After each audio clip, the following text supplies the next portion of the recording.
Hello and welcome to the DrivingMaul, the All Blacks Edition, episode 7.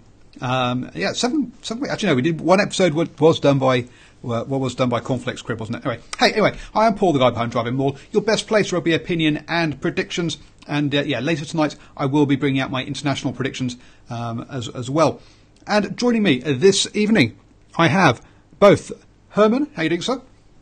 I'm doing fine, Paul. How are you? And not bad at all. And Ashwin, I've got that jersey as well. I've got that T-shirt. You've got your World Cup T-shirt on, 2015. There we go. That's a nice T-shirt. For the people on the podcast, because I know that they can't see, it's a T-shirt with from 2015 with the emblems of the countries that participated. There we go. I've got that one as well. They were going cheap in the warehouse, weren't they? Absolutely. You don't buy anything while the tournament's going. You buy stuff after the tournament's finished. Hello. And you use your old stuff during the tournament so you can show people that you've been around, but you are no. Exactly. and then after the tournament's finished, you go buy your national jersey from AliExpress, and then you take it to the local embroiderer and say, "Can you put the World Cup symbols on me, please?" Hang on. So I'm going to just take my headphones off for a second because I'm going to have to obviously show my jersey now, since we're talking about AliExpress and all that kind of stuff. So, you got. We don't have any.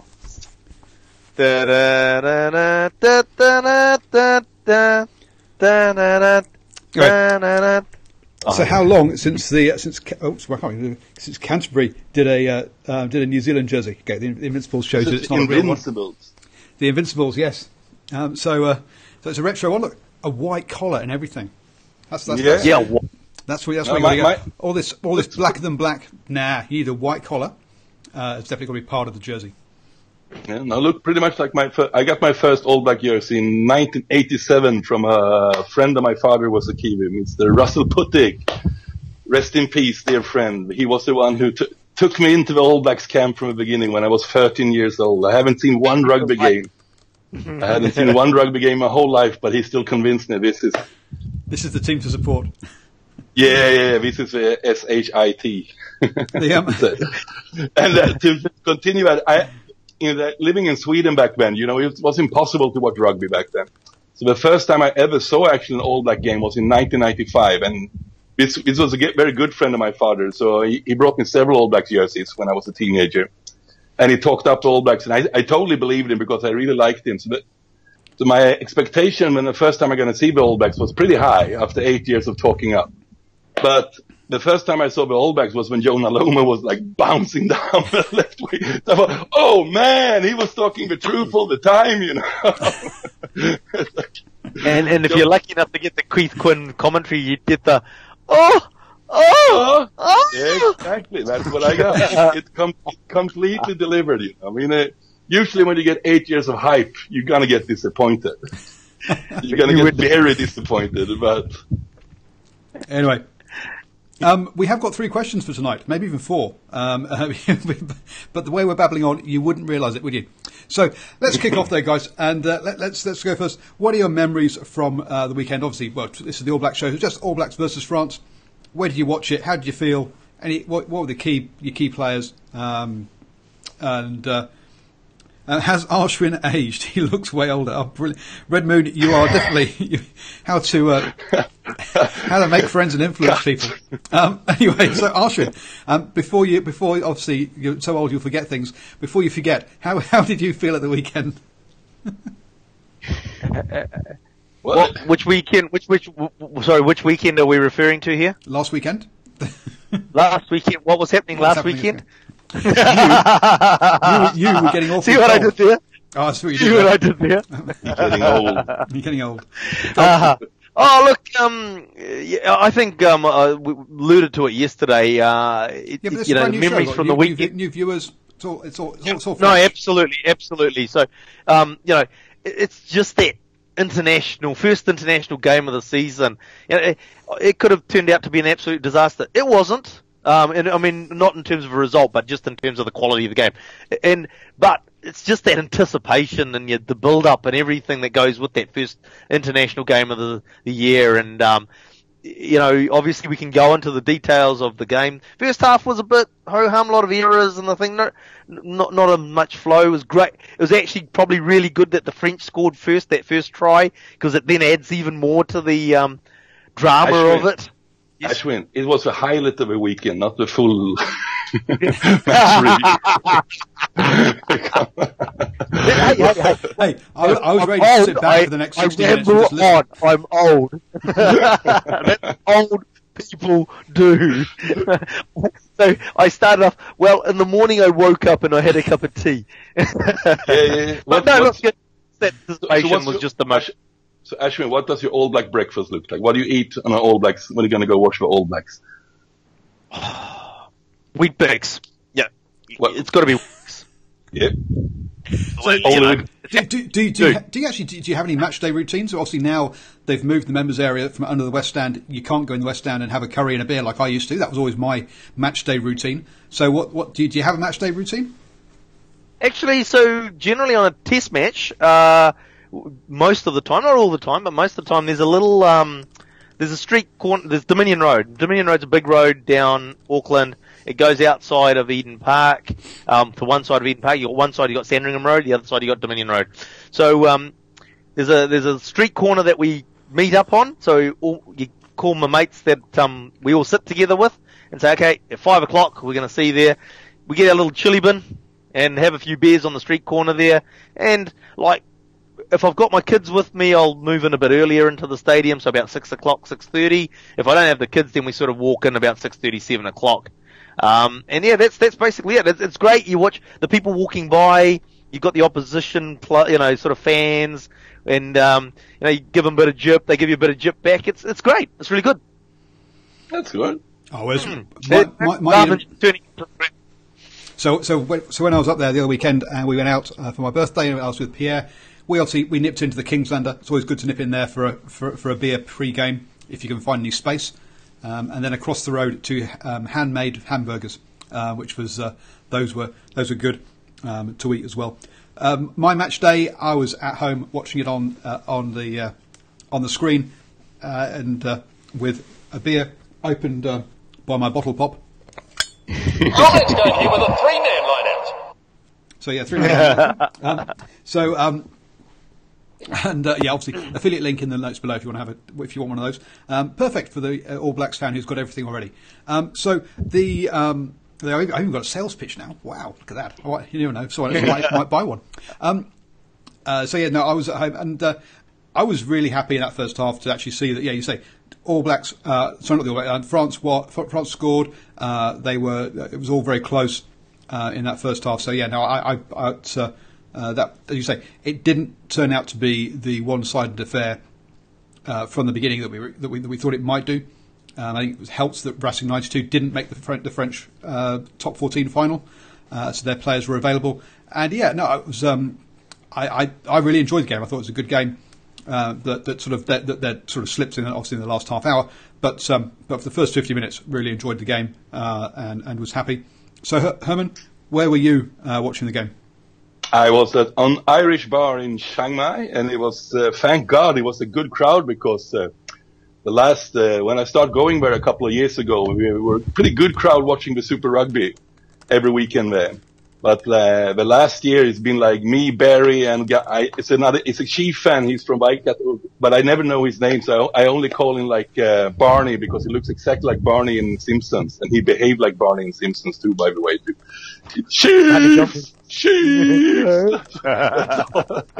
So you can see you can see the decline go down. I even call him Barney. He don't mind, actually. But I have no idea what his real name is. So I watched the game with them, but the highlight from the game, and now we're doing the All Black show, so we have a focus on the All Black. I would say my highlight from the game was watching Scott Barrett, looking like we didn't miss Brodie Retallick most. I think he was probably even better than Sam Whitelock. He was one of the real stand-up performance of the game. So that was a massive positive for the All Blacks because I think a lot of people worry about what's behind Sam and Brody. But it seems like Scott Barrett, at least in this game, he definitely look the real deal. That he's ready to step up if needed. Yeah, look, I was sort of to say is like Sam, he's playing smart rugby on the field, sort of thing, but you wouldn't say that he's lighting up the pitch. And you sort of, I think it was 2011, and you can almost sort of see a time when you might actually see Brody and Barrett, Scott Barrett starting, maybe Sam Whitelock sort of providing cover. He's a captain, my friend. Oh, he's a captain. He's captain until Mr. Reed turns up. He's the captain until Mr. Reed turns up. I don't think we're going to see him on the bench anytime soon. I'll put it out there, mate.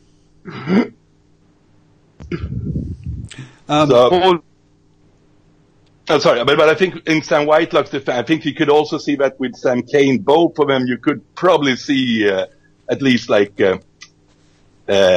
hints of that they were a little bit undercooked, both of them. None of them had like stand-up performances. Just in my opinion. Yeah, and it was also good to see Rico being a Blues supporter, getting his obligatory try or two, which was kind of nice in the second half. What does that have to do with the Blues? Yeah. Can you just let us take anything we can out of rugby with the Blues, please? Yes. It doesn't need to be like that, okay? So those are my sort of key things from the weekend. As I say, we've gone through the game in detail on Monday night in the weekend review, so you can go back and have a listen to that one. And then we also talk about all the rugby games and the hot topics last night as well. So we're not going to go through the actual game itself tonight because we've already done that in the last couple of shows. And as someone said to me today, you know what, let's stop talking about the last game, let's start looking forward to the next game because we're closer to Test 2 than we are to Test 1 now. And we'll get the names of the teams lined up tomorrow. So, any changes for either teams? Let's start with the All Blacks then. Can you see any changes to the All Blacks lineup, or are we going to see the exact same team out again? Well, I'm taking I want changes, but I'm listening to you, Paul, and you pretty much convinced me that All Blacks going to go for a serious win, and they got a good, solid win in the first game, so they are, bar injuries, it's very unlikely there's going to be any changes. I'm going to still keep on talking when I want to see Goodhue instead of Leonard Brown, but that's probably not going to happen, I know. But I still want it. And maybe Luampe instead of Leonard Brown. Maybe. It's that. Because I think everyone who's watched this game was pretty much everyone I talked to wasn't that impressed with Leonard Brown. No, look, there'll be no changes for the second test because that's how the All Black selectors roll. I'm like Herman, although I'd like to see Laumapi replace Leonard Brown, not Goodhue, although I think Goodhue will, he's sort of like, his time will come, definitely. But, I think at the moment it's Laumapi. But at the end of the day, no changes will come until the third test, I don't reckon. Not in the All Blacks anyway. Unless, as you say, injuries. Yeah, but Luampe looked pretty impressive when he come on, actually. So, and. Yeah. Boomfa. Yeah. So that could probably help him. I mean, D-Mac look also super impressive, but D-Mac probably is more about cementing his jersey as the impact player right now. So absolutely, he's really just going to be for a long time going forward. The super sub really, he needs to rely on basically Bodie falling over to sort of get that starting chance. But even then, I wouldn't be surprised. You know, we've talked about this sort of dynamic with the Kane, Todd, Severe, in that number 7 where they see Severe as an impact player and not necessarily as a starting player, and so Sam Kane goes down. They've actually done it in the past where they brought Matt Todd to start. Yeah. And I can see the same thing happening with number 10. If Beauden Barrett was to get injured, excuse me, you know, Richie Mo'unga could actually come in and start and you'll still have that impact from Damien McKenzie off the bench. I'm in total agreement with you, Ash. So, stop it, we need an argument. I was going to say, we get there. we'll be finished in 20 minutes. This is brilliant. Look, Getting a night's to sleep for the old guy. Oh dear. Okay. Someone at work said today actually this is probably the best All Blacks bench he's ever seen. Look at the pace and the power coming off it. You talked about Lamapi, who came off. I mean, there's pace and power personified. Perhaps not technical skills, but pace and power. Dame McKenzie, again, pace. TJ Perenara? No, TJ Perenara. A massive congratulations to Mr. TJ on his engagement that got announced today on Instagram and Twitter. So yes, well, lovely that his best friend in the world has said yes. So yep, she did. That was good. That Arlie Surveyor, which we talked about being the perfect sort of the bench player. Fafita, also another pacey player. So a lot of pace coming off that off that bench. So is this the perfect bench, basically, for the All Blacks? Pretty close. Pretty close, but I still say, the team in the World Cup 2015 is still the best All Blacks team ever for me. And that's including the bench, because that's a good point, because Bowden Barrett from the bench. Come on, I mean, he was. Yeah, come on, absolutely. I mean, we're talking about pace and speed. Bowden Barrett off the bench is just, pace and power. It was like watching a Sega, Sonic the Hedgehog when he was going for that try with. But look, in terms of this bench, it is a mighty fine bench, and the great thing for the All Blacks is that Herman's already alluded to someone like Jack Goodhue, and at some stage he will either be on the bench or on the field. That bench can actually get even better. Ooh. Yeah, get even better. That's fighting talk around. I think it's going to be hard for the All Blacks to ever get a better bench, because they're already doing it, and it's only going to continue. We're losing too many players who are from the ranking number 20 to 30 internally, And yes, there are some amazing young talent coming through, but look at the players we just lost since the last World Cup. So I think, and this is going to be ongoing too. It's like we're not going to be able to keep the 30 best New Zealand player in New Zealand anymore. That's not going to happen. It's already impossible, and it's just going to be harder. And it's going to get harder, and it's going to come to a day when basically we're going to find that we are going to have our best All Blacks overseas, and you know that one day the policy is going to have to change, where they're going to have to start selecting All Blacks from overseas. That's going to happen. Yeah, sooner or later. Question of when. We don't know when, that's all. Sooner or later. So just a list. I'm just bringing up the list of players that are already that we know are going to leave it this season. Never mind since the Rugby World Cup. Just scroll down and find remind myself of the players. But we've got Tuangafasi is out. I think Tamanavalu is going overseas. For example, we've got Charlie Nartai is going. That's a better way for me to. That's wrong. That's from Australia. So Jerome Camo is off. George Moala going. He's part of that kind of like that next. Liam Messam, obviously, and Charlie Nartai I mentioned. Tim Nano Williams, but he's not really a. He's in Samoan. Yeah, Samoan. Tamanavalu, Lima Sopoaga. And also look at player already in Europe. I mean, Fatifalo, Shields. Oh no, but these guys are just losing this season. Ohio West. Okay. Yeah. Because you can still. It's probably an exercise for another show, but I played around with it a little bit. I mean, you can pick a pretty good starting 15 from Kiwi players in Europe. Really good. I mean, that team would have a chance to beat the All Blacks. I'm not saying they would, but they would have a chance. Mm-hmm. It'd be like they'd have the freedom of the barbarians type scenario, wouldn't they? There's nothing to lose. So they'd go into the game with basically no pressure, which the All Blacks would, and they'd give it a pretty good shake-up. Yeah, I mean, anyone think Manono wouldn't slot in nicely to the All Blacks still? Yeah, I mean, we were talking midfield combination, but he would, rugby. He would solve the problem pretty quickly. He would. And kind of an interesting one from Math74 in the chat. If the All Blacks are top of the pile with their players staying in New Zealand, do you think players moving overseas will improve their game and the All Blacks' success story? I mean, it's an interesting one. Is with a player, not an All Black player, but one who got two of them who got like Faf de Klerk and Willy de Roux, who everyone thought was pretty much the two best players in the Springboks on the weekend. And both of them have been pretty clear that they have improved as players by playing in the Premiership. So I don't know. I mean, I think it's more like something we like to repeat, that you have to stay in New Zealand and play under New Zealand coaches to develop as a player. But there's so many New Zealand coaches in Europe already, and there's so many. The quality of the play is so high, so I don't buy it anymore that you would drop quality.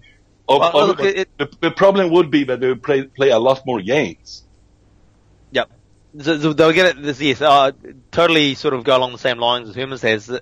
At some stage, if it hasn't happened already, the strongest competition is going to be one in the Northern Hemisphere, simply for the fact that the caliber of the teams, the stock, for want of a better term, that they have is international. It becomes like your Premier League in terms of that round ball code.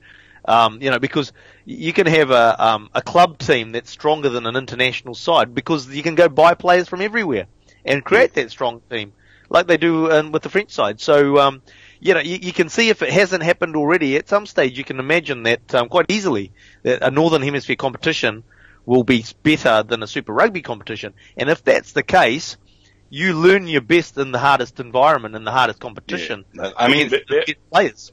There are quite a few already making the argument for, it's not, but it's much shorter, but like the European Champions Cup, especially when you get in the business end there, but probably the general quality, like more quality teams in the European Champions Cup than there are in Super Rugby, and it's probably a fair argument. You could probably still say that Crusaders would have a great chance winning the Champions Cup, but if you look at the teams position 6, 7, 8, they're probably higher quality in the Champions Cup. But of course you get that. I mean, you basically get your top team, and then you buy in 5, 6 international test players. Of course it's going to be great quality. Yeah. Well, you also need coaching and training. And I think so Richard McCaw, 148 New Zealand test caps, only 145 games for the Crusaders, another 34 for Canterbury. So he only played about 180 club games and 148 test games. Compare that to someone like Johnny Wilkinson. Johnny Wilkinson played 97 tests across England and the British and Irish Lions, but played 320 club games. Well, for Newcastle Falcons and Toulon. So your players aren't going to last as long at the end of the day. Yeah. And that's something that Herman alluded to, wasn't it? And the fact is that you're going to be playing against higher quality players. The teams that you come against are going to be stacked, like your own team's going to be stacked. But it's like you're playing so many games that you're going to wear out a lot quicker. Yeah. You also don't have as much time for training. As well. So, yes, you're getting experience in game situations, but you're not getting time to actually practice the repetition, so that when you get in that next game situation, you've corrected the fault from last time. And we've got experience with that over here, haven't we? I mean, obviously at a much lower level, but we see that with the Mitre 10 Cup when they have that when you play 3 games in a week, and the coaches and the players talk about is that you don't have time to fix anything that went wrong in the previous game. You're just basically straight into the next game, and all you're doing is turning up. So what Paul's just alluded to, we're already sort of seeing that sort of thing. So you're getting now, we're talking about a high level of competition, more games, and not much time to prepare for them. Quicker burnout. I mean, there's no doubt that the All Black setup is the one that works best if you want to have a competitive test team. There's no doubt about that. I mean, it's proven beyond. And it's not just proven by the All Blacks, it's proven also by Ireland as well. If you look at the number 2 team in the world, again, if we look at the number of games that Johnny Sexton has played for this season, and And I'm not, so I'm going to find it very difficult to... He hasn't played that much. Yeah, he played 24 now with... no, he played less. He actually only played... It was game number 20 for him when he come in against the Wallabies. And he played 19 games before this season. Yeah, okay, so he moved back to Leinster in 2015. So 2015, 2016 season, 2016, 2017. So 3 seasons with Leinster. Has played 37 games for them in 3 seasons. That's another thing. But you can, I mean, this can also be proved in because if you look since the start of Super 7 Rugby went professional, and because most of the time both Wallabies and Springboks have also been better than most European teams too. So obviously you're gonna get better results at test level if you have a high level competition behind it, but you don't play that many games. So you actually have time to really practice and rest, and you don't get that in Europe. And especially England and France are the one who are underperforming at test level because we have the league setup we have. It's pretty clear for everyone, but that's the way it is. Yeah, absolutely. I mean, Leinster, admittedly, when he was in Racing, he was only in Racing for 2 seasons. He played 40 games, so he's had 3 seasons with Leinster and played less games than he played in 2 seasons at Racing. And whilst he was at Racing, he had like a 3 or 4 month break through concussion as well. So he was forced not to play as many games as they would have liked him to have done. So clearly that shows that that they've not the way that Ireland are looking after their players, and that's why they're number 2 in the world, and that's why Leinster are good when it comes to the pointy end of these competitions, is that they have their best players in the best condition, ready to play the big games, and they've got enough depth that they get enough points to get them there in the first place. Agree. So, no, I don't think so. So I think in response to the question, do I think moving overseas will actually improve the level of the All Blacks? No, I think it will. No. It will bring the level of the All Blacks down for two reasons. One is the amount of play that they'll do, and secondly is that joint that is the amount of training, but the amount of training that they'll lack as All Blacks, because we've seen already during the season the access to those players. Those players have all spent a couple of weeks in All Blacks camp during the Super Rugby season. Even if that's just going in and reading books on line-out calls, or going in and getting your kit ready, it means when they actually get to training, the training is top-notch. I got a bit lucky last year. I got very lucky, actually. Someone that Archman will know, but Scott invited me along as his +1 to a closed All Blacks training session prior to the third All Blacks Lions test, and I got to sit next to Alex Corbisiero and chat with him, watching the All Blacks in their closed training session. He was going, "Wow, this is amazing! This is wonderful." I'm like, "It's a bunch of guys running around in the pitch throwing a ball at each other. What are you seeing that makes this training session so much better and so amazing compared to other training sessions?" Because let's be honest, I don't get to see many closed training sessions. And he goes, "Look, there is no downtime in this training session. They switch from drill to drill to drill straight away. The intensity is high the whole time, and so if you can switch in and that's your first training session of your the pre-season, your pre-week for the first test, and you're not trying on getting your kit ready and getting your sizes done and all your publicity photos done, then again that all helps towards performing in that first game because you've had more training and that sort of stuff." But what I'm also thinking of here about a reason why maybe Leroux and Faf de Klerk, why we did better, because we haven't been playing any test rugby for 2 years now. So if you only play in the league, you don't get this extra workload. So that's why probably even if they're coming from a European season, they're still fresh. But if we're going to play a full test season now and then back to the grind in Europe for the World Cup, there could be another situation. Math said, because don't forget the All Blacks also have to spend time practicing their car keys dance. But actually, they don't have to practice the haka because you know what? Or they do a little bit. But I was watching the 10-14 show, and they said, basically, as a kid, and you'll get plenty of kid haka videos on YouTube. All the kids just practice the haka at home. So when they make it, when they graduate to the All Blacks, they've already they have that bit down pat, just like the rugby, and they're handling. Yeah. But there were some complaints about during the Lions here, like the Maori haka before they played the Lions last year was like a little bit too much like a Michael Jackson dance choreography. Like it was so they obviously they should have spent a little bit less time on that one and a little bit less preparing for the Lions, because they looked like proper unprepared when they played the Lions in that game. No, they nailed the haka. They nailed the haka. They nailed the haka, but yeah, don't worry about the game. That's all right. It's about the haka. No, there's something like the guys, the purists that like watching rugby, because obviously with the explosion of schoolboy games on New Zealand TV as well, and each school now has its own haka and stuff. So there's some of us that actually feel, we might be overdoing it a little bit. Yeah, it's about the rugby. If you listen about the cultural dance beforehand. During the Lions tour, I listened to it's called The Ruck, like the Sunday Times rugby podcast with Stephen Jones, everyone's favorite. No. So, but he made a lot of fun about the haka non-stop. He was. I know he's provocative, but you have to give a guy, he has some sense of humor sometimes too. He's pretty witty.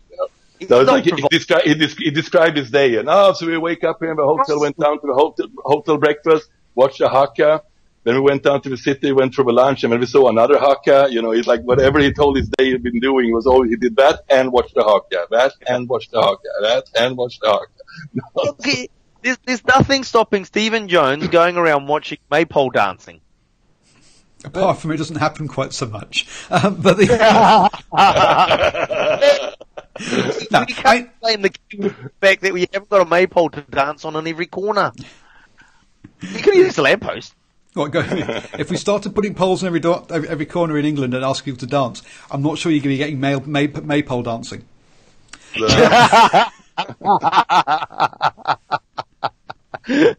Ooh, whatever do you mean, Mr. Baines? I'm not sure. Anyway, but no, I guess one of the points is that the haka is actually is a living tradition. It was a tradition that it didn't die out, but definitely rescinded and didn't get used as much. And then over the last 20 years, has become has come back into public focus and has moved, and its use has grown from what it used to be. Clearly, it's definitely it's a living tradition. To try and say that the haka was used the way it is now 50 years ago or 100 years ago, I think would be stretching. Would be stretching the truth. No, it's not true at all. It changed when Buck Shelford was the one who changed this in the middle of the 80s. No. Because sorry, you're purely talking about the haka in the All Blacks relevance. I'm talking about haka in New Zealand. Generally. Right. Yeah. Okay. Sorry. So it's used much more. It has.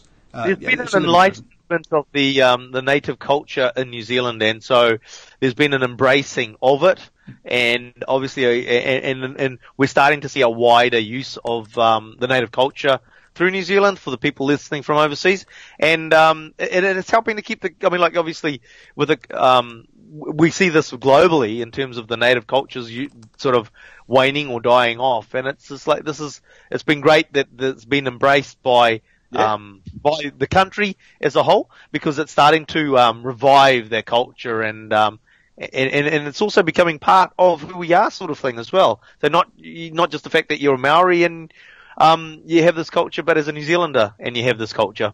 Yeah, so that's what Paul's referring to in terms of that the growth of the culture and how we. I want to say use it, but use it's not the right word, but just sort of like it's becoming part of our day-to-day sort of being. Yeah, no, and what I see too with obviously, because now some people think haka is overused, and it's basically you can say haka become mainstream, and as soon as you become mainstream, you will always find critics right away who don't like it. But if you look in the bigger picture, and I agree with you here, Ash, because if haka wouldn't have become mainstream, it would probably have died out. That's the harsh truth of it. Yeah. And what it would have become is like what Stephen Jones saying is just a dance at the beginning of a rugby game, whereas now it's actually got cultural significance to it because it's part of our culture, or becoming more part of our culture, as opposed to just a war dance at the beginning of a game that used to happen, and that just happens. Yeah, we've got to be careful the balancing also how much it becomes part of everyone's culture and how much and cultural appropriation and all that kind of stuff as well. But yeah, it is becoming more New Zealand culture, I'd say, rather not just purely Maori culture, as you say. And it's kind of interesting. There was a big sort of big news when the All Blacks changed their formation from the sort of crescent shape to kind of to the triangle, and it was kind of it was for those of us who've kind of I've been to, I won't say I go to lots of sort of Maori or Pacific sort of events and stuff, but having been to one, and also seeing the Maori All Blacks already using that shape, it's kind of like and seeing all the press go, wow, this is brand new, it's never been seen before. Yes, it has. Okay. It's one of the one of the kind of standard, or one of the formations that's it wasn't something dreamt up brand new from nowhere. So it is kind of amusing seeing the comments of people who only see it during rugby games and don't understand or don't see it outside of kind of that situation. Now you sound like a music hipster, you play up, listen to this new song, but have you heard this one from 1972, it's exactly the same riff. But you're right. Obviously you're right. Everything is already done. I mean, if you're going to invent something truly unique, you better leave this planet, because everything here is already done. It's all about reinvent it and add small layers of inventions to it. But the core is done since a long time. But reinventing the question that we asked in the first place, which was any changes to the team, we've covered the All Blacks. Yeah, I was going to say, enlighten me. I have no knowledge of the French, so enlighten me. Let me take over, Van Ash. Yeah, go. Good thing. So we are expecting that Kellan Galtier is a blindside flanker, and Ben Fall is a winger. We're both from Montpellier. We're expecting them back in the side. And then we have Mathieu Babliot. He's a captain from a winning side, Castres. We also expect him. So all three players actually played the top 14 final, going to slot right into the starting 15. They also expect Gail Ficou, who is going to replace Remy Grosso, the one who unfortunately got a Kiwi kiss on Eden Park. And he's going to play him back home. What are these new players? So, what are these new players actually going to bring to the French team? What are they going to add to them? Are we expecting them? Yeah. These are quality players. These are all these three players are probably in the team of the season in the top 14. So they have proper quality. Gail Ficou, I think many have heard about before, and he's been injured a lot for a long time. So I'm not sure. I mean, if he can bring his A game, yeah, then it's something to watch. But that remains to be seen. So okay, so Gail Ficou, you think will come on the wing. You're expecting France to replace both of their flankers. Yeah. So whilst these players are part of the top 14 team of the season, probably, Galtier is 26 with only 3 international caps. And then also Mathieu Babitzolo, is 24 with only one cap. So we're not talking about whilst we're talking about good players, we're not talking about international experienced players coming back into the team, and players probably, as you say, as Arsenal say, who are they? Well, with 4 caps between them, it's not a surprise that we wouldn't have that a lot of Kiwis won't recognise either of those flankers. No. Those arrogant, ignorant Kiwis who don't watch top 14. There's too much sleep. I don't look like this because I don't sleep, okay? And also we're expecting another name that most Kiwis actually do know is Wesley Fofana also. We're expecting him to. He was supposed to play the first one. We had got a minor niggle in the knee, but he should be ready to go, and he was always expecting to start in the French side. Yeah, he was a name that I was surprised that there wasn't that hadn't been talked about more. He's a player that, again, that burst. He's 30 now, but when he burst on the scene, everyone's like, hey, "This guy's going to be world-defining kind of in the centres." He's only, unfortunately, due to injury, he's only picked up like 44 caps, whereas I think a lot of us were expecting when he came through as a youngster, he would get a lot more caps than that. But yeah, unfortunately, injuries again have curtailed or restricted his international career. Mm-hmm. But if I remember right, with these selections, what's our long range forecast for Saturday down at the Cape Town? So what for weather? Yeah. Hang on. Sunny, 22 degrees, like typical winter day in Wellington. Yeah, the Riviera of Riviera. That's what Murray Mixton used to call it. The Riviera of the South. I'm just having a look. Well, so just having a look. Basically, it's going to be a high of 14 that day, but pretty cloudy. So it's probably going to be at 13 or 14. So not as cold as it could have been. Probably going to be dry, and with a wind of around about 24 kilometres an hour. Well, that doesn't matter.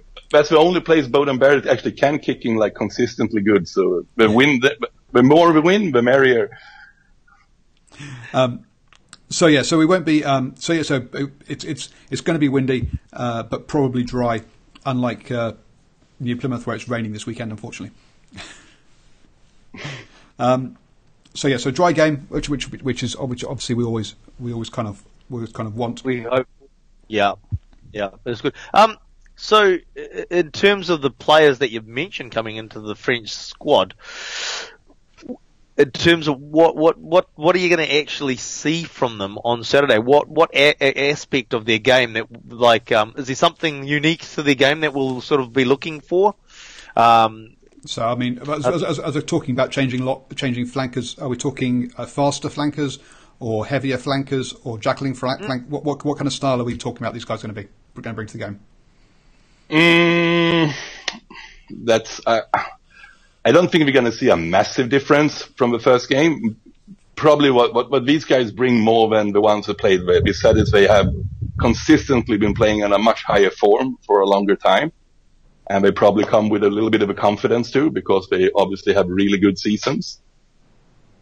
And I guess that they are very, very eager to test themselves against the best of the best, you know. So basically, it's going to be the enthusiasm is the key, which is a big factor in any sports person to go in there into a game with that level of enthusiasm. Just because we don't have many caps, some of them, it doesn't mean that because the selection for the French national team the last 3, 4, 5 years has been bonkers, I mean, you can be like, just because you only have played 3 caps doesn't mean you're a poor player at all, You can actually mean you're one of the best in some. I mean, some of the selections, but they have used something like almost 100 players in the last 4 years, something like that. It's insane how many players we used. They sort of do have a bit of a revolving door there, don't they, in terms of trying out players? Yeah, but also we change coaches and we change structures, and obviously with top 14 also being like a real grind with a lot of injuries, so it's been very, very hard for them to build any kind of consistency. So, but obviously, Gail Ficou and Wesley Fofana, both we know about. These are quality players, It's more about, will they have the form? Will they have the fitness to be able to perform? I don't know actually. So is Buster stay as captain? Yes. Yeah. Absolutely. I mean, but I think the player, I guess, most Kiwis are excited to see again that we heard about him before, but he proved is Teddy Thomas. I mean, we all love to boast about Rico Ioane's speed, but damn, he's faster, no doubt, I mean, and he looks absolutely lethal with ball in hand too. Got to give him space, don't they? They really got to give him some space so he can show what he can do. Because the touches and the opportunities that he had, and he didn't have many. He showed his potential. Especially at a time when they're basically really under pressure. I mean, the score had blown out a bit, and that's where and the game, I suppose the game had opened up a bit, so that gave him the opportunity as well, but he definitely showed his ability, and you're right, that's someone we want to see with more ball in hand. Yeah, no, I think if they can get more ball in hand to him, it's going to keep the All Blacks defense more honest too. He's going to keep him pinned back probably a couple of more meters back in the field, because you don't going to try anything with him, because he will burn you right away on pace. Because I mean, what you have to applaud him with, because the game was totally gone when he did try to chase down Rico Ioane. To do that, when you're 30 points down and like almost catch him in, and he's so close to actually knock out the ball in Rico's hand too. If you watch the replay, he's so close to do the like. I mean, I did feel like, I mean, I'm not sure. I mean, funny, we talked about this the other night. Why Rico veered out towards the corner flag, I'm not sure. Because there was a bullet chasing him from behind. He was going to get caught. But he'd taken the foot off the throttle a bit. Well, Rico is not used to get catched, He's not used to that. Not. I think. Can you imagine the surprise, the shock for him? If he has the same opportunity this weekend, I don't think he'll take the foot off the throttle until he's over the line. Because that's what the only reason he kept hold of that ball is that the ball hit him in the chin. If he had his head a little bit further back, the ball was going to come flying out. But it smacked him in the chin, and that's what kept it in his hand. Fair play to Ted Thomas.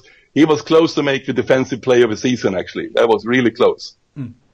Oh, it was a great chase down.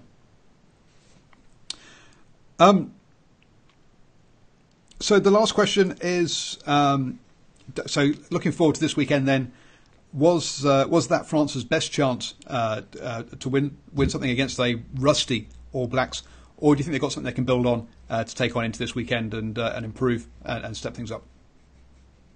I mean, before I was more like, usually the first game is the best one, but you need to be more of a settled side. France is not a settled side. They're also playing together. So I would say they probably will have a slightly better chance in the second one, because now everyone got the experience to play the All Blacks. They probably know a little bit more what's actually needed. You can always talk before about this is the best team in the world, everyone had to be on top of the game, but until you actually experience that, it's probably really hard to know exactly what's needed.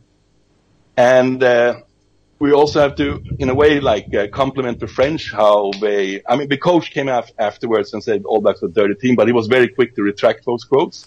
But if you look how the French players behave themselves on the field, that was like old school rugby, where they were not complaining anything at all. Not at all. But I think probably inside the camp, they're going to be maybe a little bit quiet determination that we're going to make a better show this time around. If that's enough, probably not. But I think we can expect I think the coaches and the management staff, I mean, they've got plenty to work on in terms of positives, that is. They can, it's easy to keep the team up. I don't think they'll have an issue keeping the team up. There's no reason for the heads to drop because of the last sort of 30 minutes or 20 minutes of the game. It's easy to sort of say, hey, look at the first 60 before we got the yellow card. We were in that game. We were competing. Yeah. We were, we're pressuring the All Blacks. So, and that's what they need to look at. And it's not going to be hard for them to lift. There's going to be, as we've mentioned, there's been players come back from the top 14 final that are going to come in and add that motivation. And Herman had the word before and it's gone from my head, but they're going to bring that enthusiasm into the squad as well. So it's a hard one to call. If it'd been any other season, if you weren't bringing extra players in and it was just the normal game where 15 on 15 and they got smoked by 40 points, you'd go to this week and saying, they're going to get smashed. There's a lot more things that went on last week that mean that you can't read a lot out of the first test into the second test. Yeah, no, I think they'll take a lot of confidence out the first 40 minutes in particular. And it was, and they can use the, whilst I think a lot of us say that during that first 10 minutes of the second half, the All Blacks had gained the upper hand, but it didn't blow out until the yellow card came out. So I think they'll be inside the camp. They'll go, that card wasn't fair, so they've got a grievance at a point to prove on that point. That's from that point of motivation. And secondly, they can say, look, we went toe to toe with them the whole way until we lost the player. No, they can build from it. But what I think also, what my worry about France, but this is also an opportunity for them, because again, it's a problem with the scratch side. They didn't really look like they had a game plan to beat the All Blacks. You can negate All Blacks a lot more than we actually did, and you can also be smarter in the way you do your own attacking.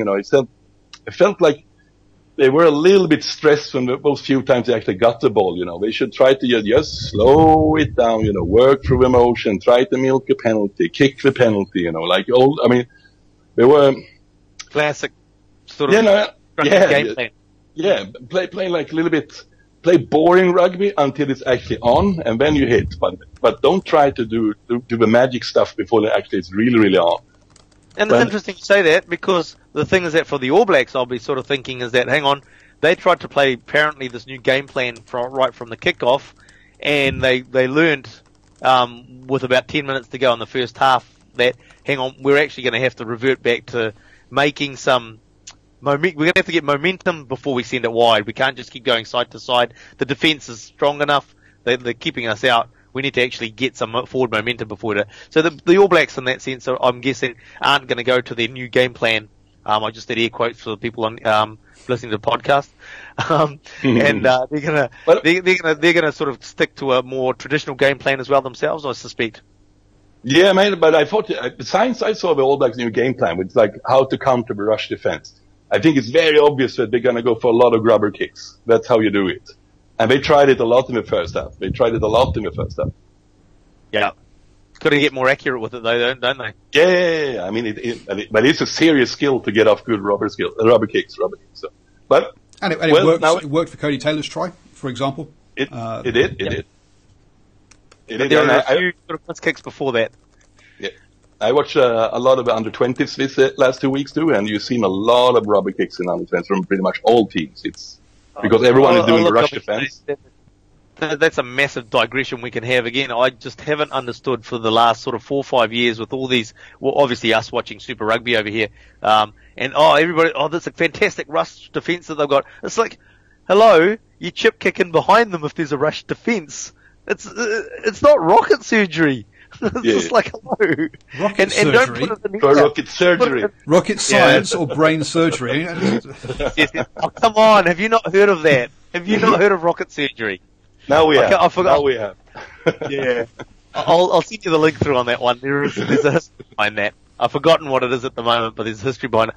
No, but, and you don't put it in the air behind, you put it on the ground behind, because then it becomes more of a lottery. And when it's in the air, it's easier for the defensive team to actually take the ball. Yeah. And another thing, if you're going to look for a positive for France, I assume the French team was watching the under-20 semi-final this morning, that they watched that game on the hotel and probably took some confidence watching the baby French beat the baby Blacks, and maybe they can take something away how the baby French beat the baby Blacks, but that was just a massive forward performance from the French in the under-20s. I mean, when the All Blacks got inside the French 22 for the first time in minute 70. Yeah. I mean, I never ever seen that before. I mean, that's when you know you have your pack is doing the job. So it was super impressive to see what the French did. But you go back a few years. Again, we be careful not to digress too much. But go back a few years. We always do. You go back a few years, and under 20s, we've seen lots of teams actually being successful, bring big packs to the under 20s tournament, and they do well there. And then it doesn't seem to equate or flow through to their. Sorry, I have to ring the BS bell on this one, because this is a classic key excuse why the England all of a sudden are equal with New Zealand in the under 20s. Oh, but they only said like droids on orcs on roids or something like that. They only said big players. And then you're actually looking through the English team sheet and say, no, England's players are not bigger than the All Blacks players. They're not bigger than them. And but France had one really big forward. I don't remember his name. A big black guy. He looked very promising. But if we somehow going to convince ourselves that the baby Blacks forward pack is just like small, skillful, tough players, no, that's not true. There's some really big Islander boys in there too. All of a sudden, everyone knows Islander boys are grown up really fast, really big, very early. But no, that's not happening with under 20s. I think that's it. It's too simple of an explanation. So the reason that England have improved is they've basically thrown lots of money at academies and got a proper structure in place for younger kids and bringing them through. That's why and if you look at the players who are kind of part of the England team now, your Slade, Nowell, Watson, Sinclair, all these guys have come through the under-20 setup and academies, and that's where that's happened. But that is a digression from the All Blacks. Quick little chat in the conversation in the live chat about Bowden Barrett not having that great a game, and I think what we've seen this season, he was good, but it was only his kicking that wasn't. His kicking was terrible. What we've seen this season is him trying to play a more tactical style of play. We've not seen his pace and his breaking as much this season, and he's been asked to play a more tactical role in those little grubbers through, those cross-field kicks, those kick for territory. And I think that's what it is. And when he gets running the game plan rather than playing off the cuff and getting those breaks that we've seen before, I think it'll be used more as a surprise tactic rather than as the default go-to. And he is being used differently at All Blacks level to the Hurricanes level, for example. When you see at Hurricanes level, he does actually drop back in defensive mode, waiting for the kicks to come through, where he can then play what's in front of him and create something. Whereas with the All Blacks, as we've just alluded to, he does seem to be more and more, they're asking him to play that, to run the game plan, to run the team around the park, and that is his number one responsibility, so to speak. And then surprise with an attack of Bowden Barrett quality. Absolutely, and that's a good moment to have a quick advert break. Get your bottle pops, link below. Defence has been the key to this All Black win tonight. There you go. Defence has been the key to the All Black win tonight, it said. And it also opens a bottle of beer as well. Link in the notes below. So the Silver World records that Geordie should be kicking. I think, yes, perhaps kicking sticks might be an idea.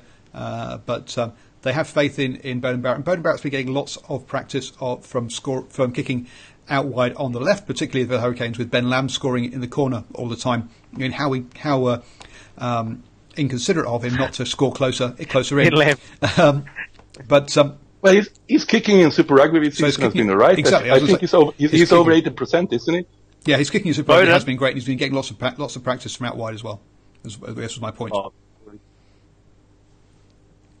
Cool. Yep. I've got someone coming around to come and collect a wheelbarrow and deliver me some wood to keep warm this weekend. So I'm going to wrap things up there. Please do hit the like button if you're new to the show, and then please do also click subscribe. And a couple of you asking about what we thought about the South Africa-England game. Well, we talked about that on Monday night and Tuesday night, and Herman and I will be back again tomorrow night previewing the weekend's games coming up, looking at the selections and the squads that have been selected by then. England is perhaps one of the ones that we won't have, unfortunately, by then, because as rumour has it, Brad Shields will be starting in the row for England. Second row. In the second row for England, which is like... For those of you on the podcast, you'll see Herman shaking his head because clearly they heard my sigh. They did hear your sigh, though. They heard the swish of his head going side to side. all that hair swishing like in Bruce the breeze. So Bowden Barrett's feet.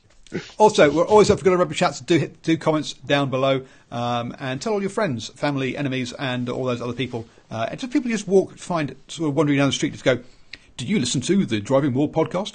And just tell them about it. It's be nice. They'll appreciate it. I promise you. Anyway, Ashwin, how can people have a chat with you until between now and the next show? You can find me on Twitter at NZFatso, and I'll see you there. Cool. And Herman, where can people talk to you? May contact my executive secretary. His name is Paul Baines. You have a rugby site called the DrivingMaul. And any questions you have to me, you just forward them. He will forward them to me. There we go. And I've been Paul, the guy behind DrivingMaul, your best place for predictions and opinion. Thank you very much for joining us tonight. And I say, hit those likes and all that kind of stuff. Good night.